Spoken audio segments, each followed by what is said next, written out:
ఇక మరో బ్రేకింగ్ అందుతోంది. బీఆర్ఎస్ ఎమ్మెల్యేల ఫిరాయింపు కేసులో ఇవాళ కీలక విచారణ జరపనుంది సుప్రీంకోర్టు. కౌశిక్ రెడ్డి, కేటీఆర్ దాఖలు చేసిన పిటిషన్లపై justice B R Gavai, justice Augustine George ద్విసభ్య ధర్మాసనం విచారణ చేయనుంది. అయితే ఇదే అంశంపై తాజాగా బీజేపీ నేత ఏలిటి మహేశ్వర్ రెడ్డి కూడా పిటిషన్ దాఖలు చేయడంతో ఆ మూడింటిని కలిపి విచారించే అవకాశం కనిపిస్తోంది. ఇక ఏలేటి పిటిషన్ లో ప్రతివాదులుగా తెలంగాణ అసెంబ్లీ, ప్రభుత్వం, స్పీకర్, ఎలక్షన్ కమిషనర్, ఇక దానం నాగేందర్ ని కూడా చేర్చారు. బీఆర్ఎస్ నేతల పిటిషన్లలో తెలంగాణ ప్రభుత్వం, స్పీకర్, అసెంబ్లీ కార్యదర్శి, ఎన్నికల కమిషన్ తో పాటుగా పార్టీ ఫిరాయించిన 10 మంది ఎమ్మెల్యేలని ప్రతివాదులుగా చేర్చారు.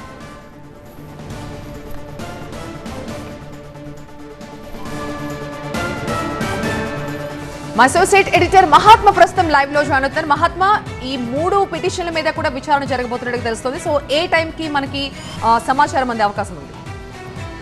ఈ 3 పిటిషన్లలో 2 పిటిషన్లు పాటి కౌశిక్ రెడ్డి, కేటీఆర్, ఈ 2 పిటిషన్లు కూడా ఆల్రెడీ ట్యాగ్ అయి ఉన్నాయి. అవి 18, 19 నెంబర్ కేసులుగా ట్యాగ్ అయిన పరిస్థితి మనకు కనిపిస్తూ ఉంది.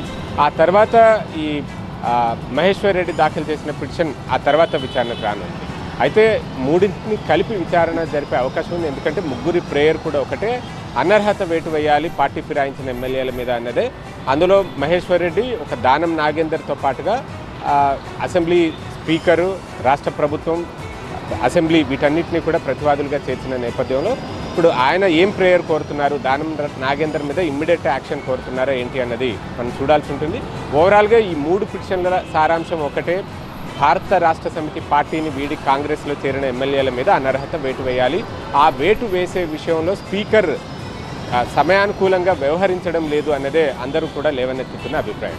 దీని మీద ఇప్పటికే కౌంటర్లు దాఖలు చేయాల్సిందిగా గత విచారణ సందర్భంగానే జస్టిస్ బిఆర్ గవాయ్ నేతృత్వంలోని ధర్మాసనం ఆదేశాలు జారీ చేసింది. నిర్ణీత సమయం అంటే ఎంత, మీరు రీజనబుల్ టైం కావాలి స్పీకర్కి అని అడుగుతున్నారు. దానికి ఒక టైం ఫ్రేమ్ ఉండాలి కదా. 5 ఏళ్ల కాల పరిమితి, ఎమ్మెల్యే పదవీ కాలం పూర్తయ్యే వరకు కూడా ఇదే మాట చెప్తూ వస్తారా అంటూ గతంలోనే ఆగ్రహం కూడా వ్యక్తం చేసింది. అయితే ఆ నోటీసులకు సమాధానాలుగా కొంతమంది కౌంటర్లు దాఖలు చేశారు. అందులో అసెంబ్లీ కార్యదర్శి దాఖలు చేసిన కౌంటర్లో అయితే స్పీకర్ తేల్చే వరకు న్యాయస్థానాలు జోక్యం చేసుకోవడానికి ఆస్కారం లేదు అంటూ అందులో రాసుకుంటూ వచ్చారు. ఇందుకు అనుగుణంగా అనేక తీర్పులు కూడా ఉన్నాయంటూ ఆయన చెప్పుకుంటూ వచ్చారు. ఇకపోతే ఈ పిటిషనర్లు ఎవరైతే సుప్రీంకోర్టును ఆశ్రయించారో వాళ్ళే ఒక దురుద్దేశంతో సుప్రీంకోర్టుకు వచ్చారు. స్పీకర్కి కంప్లైంట్ ఇచ్చారో లేదో వెనువెంటనే కోర్టుకు ఎక్కారు. స్పీకర్కి దాని మీద విచారణ జరిపి నిర్ణయం తీసుకునే సమయం కూడా ఇవ్వకుండా ఈ తరహా దురుద్దేశంగా వ్యవహరిస్తున్నారు అంటూ ఆయన తన కౌంటర్లో వెల్లడించారు. అలాగే మరికొంతమంది ఎమ్మెల్యేలు కూడా ఇందులో, అంటే ఈ 10 మంది ఎవరైతే పార్టీ ఫిరాయించిన వారు ఉన్నారో వాళ్ళు కూడా అందులోనూ కొంతమంది కౌంటర్లు దాఖలు చేశారు. అందులో గూడెం మహిపాల్ రెడ్డి అయితే తాను 2024 జూలై 15న పొంగులేటి సమక్షంలో ముఖ్యమంత్రి రేవంత్ రెడ్డిని కలిశాను అంటూ ఆయన ఒప్పుకుంటున్నారు. కాకపోతే ఇది రాజకీయాలకు సంబంధం లేని కేవలం మర్యాదపూర్వక భేటీ మాత్రమే, కానీ దాన్ని తప్పుగా చిత్రీకరించారు. మీడియాలో తప్పుడుగా కథనాలు వచ్చాయి. తానేదో బీఆర్ఎస్ వీడి కాంగ్రెస్లో చేరినట్టుగా కథనాలు వచ్చాయి. ఆ కథనాలను బేస్ చేసుకుని తన మీద అనర్హత వేటు పిటిషన్ వేశారు అంటూ గూడెం మహిపాల్ రెడ్డి తాను దాఖలు చేసిన కౌంటర్లో మెన్షన్ చేశారు. కానీ ఇప్పటికీ కూడా బీఆర్ఎస్ సభ్యుడిగానే ఉన్నాను, ఆ పార్టీలోనే కొనసాగుతున్నాను అంటూ ఆ కౌంటర్ అఫిడవిట్లో ముక్తాయింపునిచ్చారు. ఇక బండ్ల కృష్ణమోహన్ రెడ్డి దాఖలు చేసిన కౌంటర్లో ఒక అడుగు ముందుకేసి మీడియా సంస్థలు తప్పుడు వార్తలు వడ్డించాయి, తన ఫోటోగ్రాఫ్ని మార్ఫింగ్ చేసి మరీ కాంగ్రెస్ నేతలతో ఉన్నట్టుగా చిత్రీకరించి తాను పార్టీ మారినట్టుగా తప్పుడు కథనాలను సృష్టించాయంటూ ఆయన ఆరోపించారు. అంతటితోటే ఊరుకోలేదు. ఆ తప్పుడు కథనాలను ప్రచురించిన మీడియా సంస్థల మీద తాను గద్వాల పోలీస్ స్టేషన్లో కంప్లైంట్ కూడా చేశాను, కొన్ని సెక్షన్ల ప్రకారం ఎఫ్ఐఆర్ సైతం నమోదైంది అంటూ ఆయన చెప్పుకుంటూ వచ్చారు.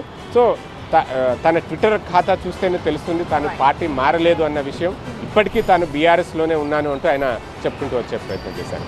వీళ్ళిద్దరి సంగతి ఇలా ఉన్నా దానం నాగేందర్ది ఒక clear open and shut case. ఆయన బీఆర్ఎస్ పార్టీ తరఫున ఎమ్మెల్యేగా గెలుపొంది బీఆర్ఎస్ ఎమ్మెల్యేగా కొనసాగుతూనే కాంగ్రెస్ టికెట్ మీద లోక్సభ ఎన్నికల్లో ఆ తర్వాత పోటీ చేశారు. కాబట్టి ఆయన ఎటువంటి కౌంటర్ దాఖలు చేశారా లేదా ఇవంతా కూడా ఇప్పుడు విచారణ ప్రారంభమైనప్పుడు తెలిసొస్తుంది. మొత్తంగా ఇవాల్టి విచారణ చాలా క్రూషియల్గా మనం చెప్పుకోవచ్చు. ఎందుకంటే కౌంటర్లు దాఖలు చేయడానికి ఆస్కారం కూడా ఇచ్చింది కాబట్టి కోర్టు వాటిని బేస్ చేసుకుని ఇప్పుడు ఈరోజు మధ్యంతర ఉత్తర్వులను సైతం ఇచ్చే అవకాశం ఉంది. అంటే స్పీకర్కి ఒక నిర్ణీత గడువు ఇచ్చి ఆ గడువులోగా ఈ అనర్హత పిటిషన్లను తేల్చాలని చెప్పి ఆదేశించే అవకాశం కనిపిస్తోంది. రైట్ మహాత్మా.